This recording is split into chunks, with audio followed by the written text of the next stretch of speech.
सगळे खूप मजेत असाल आणि मजेतच असायला पाहिजे। मी शुभांगी तुमचं सगळ्यांचं मनापासून स्वागत करते आजच्या एका नवीन व्हिडिओमध्ये। इकडे आहे नंदिनी आणि शार्वीला झोप आली आहे, शार्वीला झोपवतायत आई आणि संध्याकाळची वेळ झालेली आहे, स्वयंपाक करायचा आहे। 2-3 दिवस झाले, म्हणजे अगदीच 8 दिवस झाले बराच पाऊस येतो, म्हणजे संध्याकाळचे दुपारचे असे 3 वगैरे वाजले की त्याच्यानंतर लगेचच पावसाचं वातावरण होतं, बाहेर विजांसह हा पाऊस कोसळायला सुरुवात होते। तर असं डेलीचं वातावरण आहे। आज पण संध्याकाळ तशीच आहे, थोडासा रिमझिम असा पाऊस बाहेर पडतोय आणि पण आज ठीक आहे, लाईट्स आहेत। आणि मग आता माझा म्हटले संध्याकाळी थोडासा एक आपला ब्लॉग शूट करून घेऊ, म्हणून आज सुरुवात केली।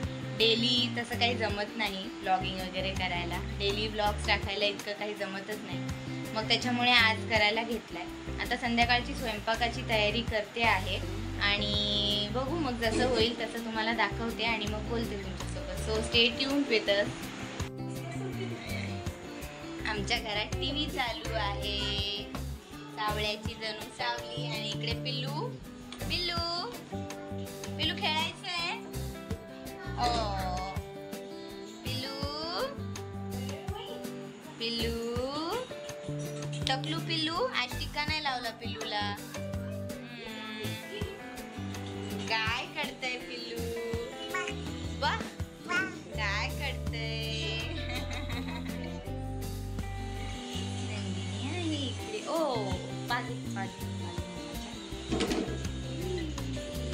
चला आता मला स्वयंपाक करायचा आहे ना, चला पाजू दीदीच्या हो चला मी चालले आता स्वयंपाक करायला, स्वयंपाक करायचा आहे हो चला।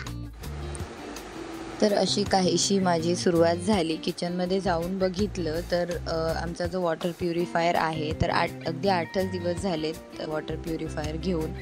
तर त्याला असं नळाच्या साईडने थेंब पाणी असं गळायला लागलं होतं। तर मग म्हटलं आता याला काय करायचं, मग त्याच्यानंतर तो रिपेरिंग करण्यासाठी एक आहेत ते रिपेरिंगवाले दादा, ते आले आणि मग त्यांनी तो वॉटर प्युरिफायर रिपेअर करून दिला। जो खालचा जो त्याची एक्स्ट्राचं जे खालचं असतं तर ते चेंज करून दिलं त्यांनी आणि मग ते गेले। याच्यामध्ये माझा बराचसा वेळ गेला, अगदी अर्धा तास माझा गेला असेल याच्यामध्ये, कारण मग तिथेच थांबावं लागलं। त्याच्यानंतर चहा पाणी वगैरे हे सगळं होतं, मग चहा पाण्याचं वगैरे झालं, सगळ्यांचा चहा झालेला होता आणि मग त्याच्यानंतर कैऱ्या आणलेल्या होत्या।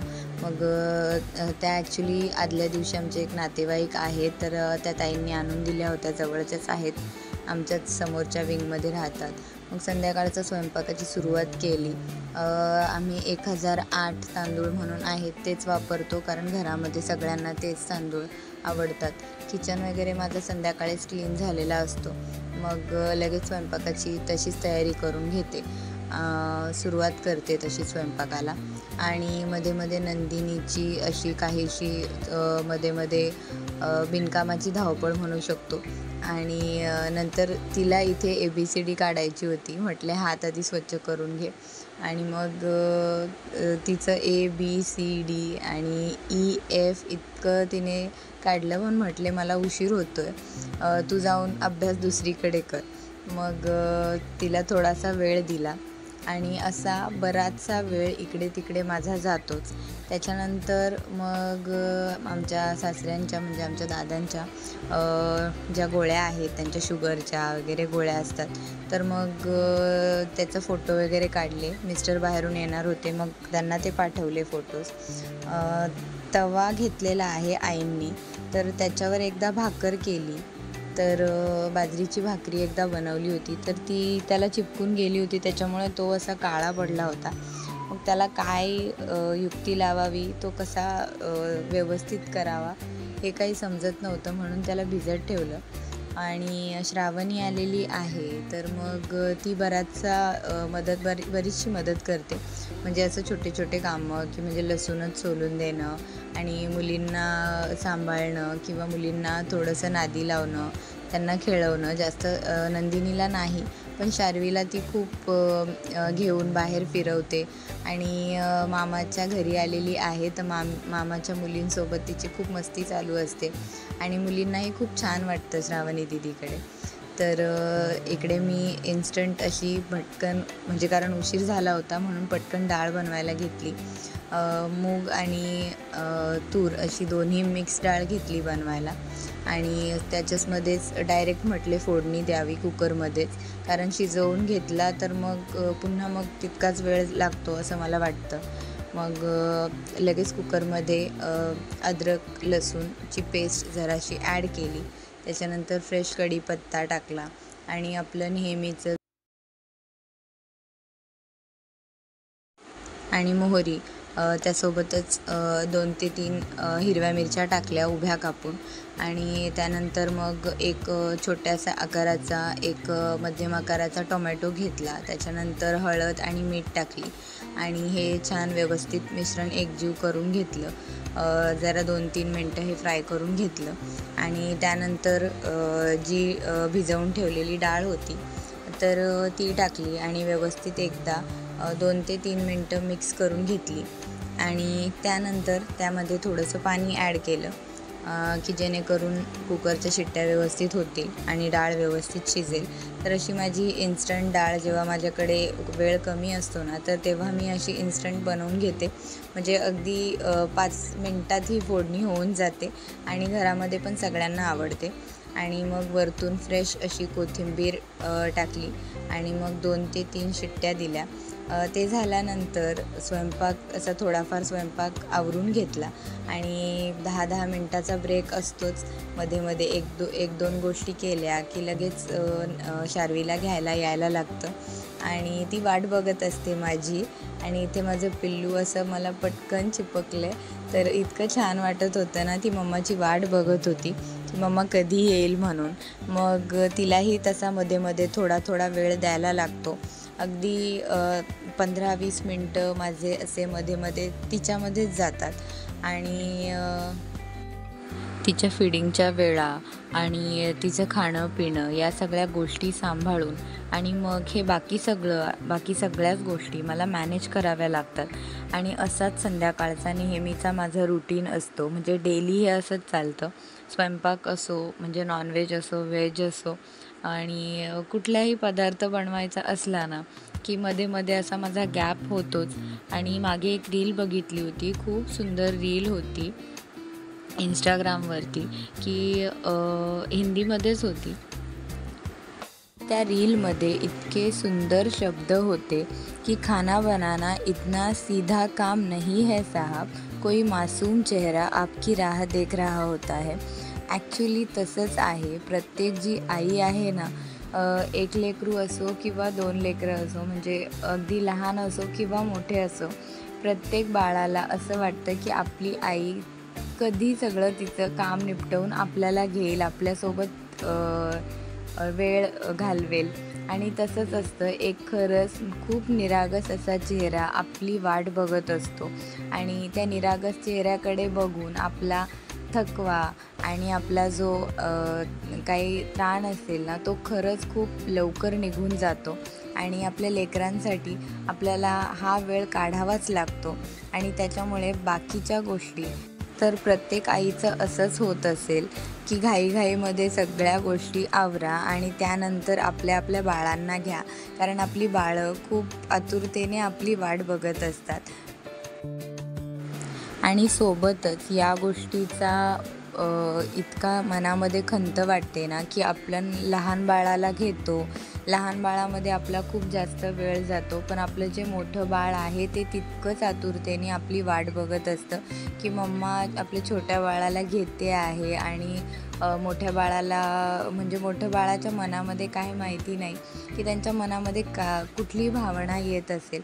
तर कधी इतका त्रास होतो मनाला की आपण दोघींनाही, आता मला 2 मुली आहेत, तर मला असं वाटतं की दोघींनाही कसा वेळ द्यावा. मग ज्या वेळेस शार्वीचं सगळं आटोपतं, तिला झोपी वगैरे जेव्हा मी घालते आणि तो जो वेळ माझा वाचतो, तर तो वेळ मी नंदिनीसाठी राखून ठेवते. तसं त्यांचे आजी आजोबा आहेत, तर त्याच्यामुळे इतकं काहीसा फरक पडत नाही. पण तरीसुद्धा एक आईचा वेळ आपल्या मुलांसाठी खूप महत्त्वाचा असतो आणि नंदिनी आता 4 वर्षाची झालेली आहे, तर त्याच्यामुळे तिला वेळ देणं खूप जास्त महत्त्वाचं वाटतं. शार्वी आत्ता खेळती आहे. तिला झोपवण्याचा खूप प्रयत्न केला, पण ती बिलकुलही झोपली नाही. आणि नंदिनीला जेवण वगैरे भरवलं. ती आता झोपणारच आहे. 10 वाजत आलेले आहेत. सगळा स्वयंपाक वगैरे आटोपला आहे आणि शार्वीला पण झोप आलेली आहे, पण ती झोपत नाही आहे. थोडी पण किरकिर चालू आहे तिची. शार्वीला जस्ट झोपवली मी. आज तिने अक्षरशः मला झोपवताना नाकी 9 आणले. इतकी तिने आज माझा पूर्ण संध्याकाळचं रुटीन आज हेक्टिक करून टाकलं होतं. मी खूप हळू बोलते आहे कारण ती झोपली आहे म्हणून. झोक्यामध्ये तिला आत्ताच झोपवलं. तिला ब्लँकेट काढून दिलं होतं, तर पुन्हा पूर्ण पसारा खाली आलेला आहे. आणि मग आता झोपवलीच आहे मी तिला. आत्ता पण झोकाच देते आहे कारण आवाजाने ती उठेल वगैरे म्हणून. आणि थोडीशी झोप आली आहे तिला, झोपेल. तर अजून आमचं स्वयंपाक झालेला आहे, जेवणं वगैरे बाकी आहेत अजून. मिस्टर आत्ता जस्ट आलेले आहे. ते कामानिमित्त जरा बाहेर गेले होते संध्याकाळच्या वेळेस. सगळं इतका हेक्टिक संध्याकाळ आजची गेली ना, अक्षरशः मला खूप वैताग दिला या मुलींनी. एक एक दिवस असा जातो ना की अक्षरशः कधी कधी रडायला येतं मुलींमध्ये, की सांभाळणं खरंच एक आई झाल्यानंतर आता समजतंय की किती कठीण असतं मुलांना सांभाळणं. आत्ता ह्या 2 मुली झाल्यानंतर तर जास्तच ही गोष्ट आता कठीण होत चालली आहे. जशी जशी शार्वी मोठी होत चालली आहे ना, तर ती बराच वैताग देते. तर असं सगळं आमचं चालू आहे. आणि त्यासोबतच मी आता हे यूट्यूबचं पण घेतलेलं आहे. आणि यूट्यूब म्हणजे कसं आहे, माझी खूप जास्त माझी आवडीची गोष्ट आहे. एक आपण म्हणून मला म्हणजे कसं आहे, घरी नुसतंच बसून राहणं मला काही पसंत पडत नाही. त्याच्यामुळे मग मी यूट्यूबवर व्हिडिओ बनवणं, एडिटिंग करणं हा मला खूप एक टीचिंग सोडलं तर ही गोष्ट मला खूप आवडते. आणि त्याच्यामुळे मग मी हे करते. यूट्यूबमध्ये एडिटिंग म्हणा, व्हिडिओ म्हणा किंवा असं बोलणं हे खूप जास्त आवडतं मला. मग त्याच्यामुळे आपला एक छंद म्हणून मी या गोष्टी करत असते. आणि असा माझा हा संध्याकाळचा काहीचा छोटासा प्रयत्न माझा रुटीन शेअर करण्याचा. आणि शार्वी उठली आहे, आवाज येतोय. सो आजचा व्हिडिओ तुम्हाला कसा वाटला ते नक्की सांगा. आणि कमेंट्स येत आहेत, काही खूप छान छान कमेंट्स असतात. एक प्राची कल्याणी ताई म्हणून आहेत, त्यांची पण खूप नेहमी अशा मोटिवेशनल कमेंट्स असतात की खूप छान व्हिडिओ आहे, खूप छान व्हिडिओ करता तुम्ही वगैरे. तर थँक्यू सो मच. तुम्ही खूप छान व्हिडिओला कमेंट्स करता आणि माझे व्हिडिओज बघता. तर असा आजची ही माझी संध्याकाळचं छोटंसं रुटीन मुलींसोबतचं मी तुमच्यासोबत शेअर करण्याचा प्रयत्न केला. आय होप सो तुम्हाला हा व्हिडिओ आवडला असेल. आणि नक्कीच हा व्हिडिओ आवडला असेल तर व्हिडिओला नक्की लाईक करा, शेअर करा आणि चॅनलला सबस्क्राईब करायला अजिबात विसरू नका. So stay tune for another exciting videos and thank you for watching. Bye bye.